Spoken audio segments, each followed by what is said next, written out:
ನಮಸ್ಕಾರ ಎಲ್ಲರಿಗೂ. ಇವತ್ತು ಸಾನ್ವಿನ್ ಸ್ಕೂಲ್ದೊಳಗೆ PTM ಇತ್ತು. ಅವ್ರದ್ದು ಎಕ್ಸಾಮ್ಸ್ ಎಲ್ಲ ಮುಗಿದ 2-3 ದಿನ ಆಗಿತ್ತು. ಇವತ್ತು ರಿಪೋರ್ಟ್ ಕಾರ್ಡ್ ಕೊಡೋಣ ಅಂತ ಕೆಲಸ PTM ಇಟ್ಟಿದ್ರು. ಅಕ್ಕಿಂದ ರಿಪೋರ್ಟ್ ಕಾರ್ಡ್ ಏನೇನಂತಂದ್ರೆ ವಾವ್, ಎಲ್ಲದ್ರಾಗೂ ಎಕ್ಸಲೆಂಟ್ 5 ಸ್ಟಾರ್ ತೊಗೊಂಡಳು. ನಂಗಂತೂ ಆಕಿಂದ ರಿಪೋರ್ಟ್ ಕಾರ್ಡ್ ನೋಡ್ಕೆಸ ಫುಲ್ ಖುಷಿ ಆಗಕತ್ತೈತಿ. ಮತ್ತು ಅಲ್ಲಿ ಟೀಚರನ್ನು ಹೇಳಿದರು ಆಕೆ ಜಲ್ದಿ ಎಲ್ಲ ಪಿಕಪ್ ಮಾಡ್ಕೋತಾಳು. ನೀವು ಸುಟಿ ಮಾಡಿ ಊರಿಗೆ ಹೋಗಿ ಬಂದ್ರೂ ಆಕೆ ಜಲ್ದಿ ಪಿಕಪ್ ಮಾಡ್ಕೋತಾಳು, ಒಂದ್ಸಲ ಹೇಳಿರ ತಿಳ್ಕೊತಾಳು ಅಂತ ಎಲ್ಲ ಹೇಳಿದರು.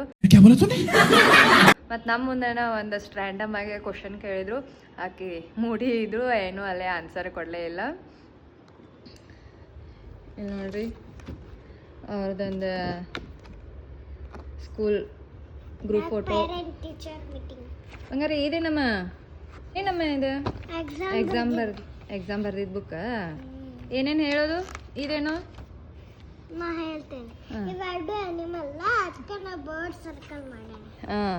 ಇವೆರಡು ಬರ್ಡ್ ಲ ಅದಕ್ಕೆ ನಾ ಇನ್ಸೆಕ್ಟ್ ಸರ್ಕಲ್ ಮಾಡೇನಿ. ಇವೆರಡು ಇನ್ಸೆಕ್ಟ್ ಲ ಅದಕ್ಕೆ ನಾ ಅನಿಮಲ್ ಸರ್ಕಲ್ ಮಾಡೇನಿ. ಇವೆರಡು ಅನಿಮಲ್ ಲ ಅದಕ್ಕೆ ನಾ ಇನ್ಸೆಕ್ಟ್ ಸರ್ಕಲ್ ಮಾಡೇನಿ. शाबाश बेटा, बहुत बढ़िया. ಇಂದ್ರನ್ ಮ್ಯಾಮ್, ಇವರ ಮಾಲಿನ ಮ್ಯಾಮ್, ಇವ್ರ ಶರ್ಮಿಳಾ ಮ್ಯಾಮ್, ಇವರ ರಂಜಿತಾ ಮ್ಯಾಮ್, ಇವರ ಮಮ್ಮಿಕಾ ಮ್ಯಾಮ್, ಇವ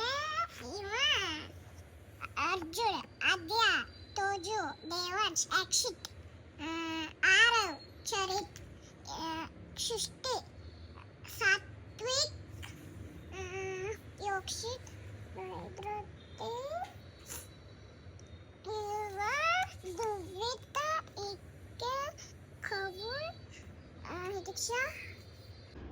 ಸಾನ್ವಿಗೆ ರಿಪೋರ್ಟ್ ಕಾರ್ಡ್ ಕೊಟ್ಟ. You are promoted to LKG Sanvi ಅಂತ ಅವ್ರ ಟೀಚರ್ ಹೇಳಿದ್ಮೇಲಂತೂ ಆಕೆ ಫುಲ್ ಖುಷಿಯಾಗಿದ್ದಳು. ಜೂನ್ ಯಾವಾಗ ಸ್ಟಾರ್ಟ್ ಆಗ್ತೈತಿ, ನಾ ಯಾವಾಗ ಸ್ಕೂಲ್ಗೆ ಹೋಗ್ತೇನೆ ಮಮ್ಮಿ ಅಂತ ಕೆಲಸ ಆಕೆ ಎಕ್ಸೈಟ್ ಆಗಿದ್ದಳು. ನೋಡೋಣ ಆಕೆ ನೆಕ್ಸ್ಟ್ ಆಕೆ ಸ್ಕೂಲ್ಗೆ ಹೋಗುವಾಗ ಇದೇ ಎಕ್ಸೈಟ್ಮೆಂಟ್ಲೆ ಹೋಗ್ತಾಳೋ ಇಲ್ಲೋ ಅಂತ ಕೆಲಸ ಅವಾಗ ನೋಡೋಣ. ಈಗಾರ ಹಾಲಿಡೇಸ್ ಐತಿ, ಎಂಜಾಯ್ ಮಾಡಲಿ. ನಾವು ಅಜ್ಜ ಮನೆಗೆ ಹೋಗ್ತೇವೆ, ಅಲ್ಲಿ ಖುಷಿಯಾಗಿ ಆಟ ಆಡ್ಕೊಂತ ಇರ್ತಾಳು. ನಮಸ್ಕಾರ ಎಲ್ಲರಿಗೂ. ಇವತ್ತು ಸಾನ್ವಿನ್ ಸ್ಕೂಲ್ದೊಳಗೆ PTM ಇತ್ತು. ಅವ್ರದ್ದು ಎಕ್ಸಾಮ್ಸ್ ಎಲ್ಲ ಮುಗಿದ 2-3 ದಿನ ಆಗಿತ್ತು. ಇವತ್ತು ರಿಪೋರ್ಟ್ ಕಾರ್ಡ್ ಕೊಡೋಣ ಅಂತ ಕೆಲಸ PTM ಇಟ್ಟಿದ್ರು. ಅಕ್ಕಿಂದ ರಿಪೋರ್ಟ್ ಕಾರ್ಡ್ ಏನೇನಂತಂದ್ರೆ ವಾವ್, ಎಲ್ಲದ್ರಾಗೂ ಎಕ್ಸಲೆಂಟ್ 5 ಸ್ಟಾರ್ ತೊಗೊಂಡಳು. ನಂಗಂತೂ ಆಕಿಂದ ರಿಪೋರ್ಟ್ ಕಾರ್ಡ್ ನೋಡ್ಕೆಸ ಫುಲ್ ಖುಷಿ ಆಗಕತ್ತೈತಿ. ಮತ್ತು ಅಲ್ಲಿ ಟೀಚರನ್ನು ಹೇಳಿದರು ಆಕೆ ಜಲ್ದಿ ಎಲ್ಲ ಪಿಕಪ್ ಮಾಡ್ಕೋತಾಳು. ನೀವು ಸುಟಿ ಮಾಡಿ ಊರಿಗೆ ಹೋಗಿ ಬಂದ್ರೂ ಆಕೆ ಜಲ್ದಿ ಪಿಕಪ್ ಮಾಡ್ಕೋತಾಳು, ಒಂದ್ಸಲ ಹೇಳಿರ ತಿಳ್ಕೊತಾಳು ಅಂತ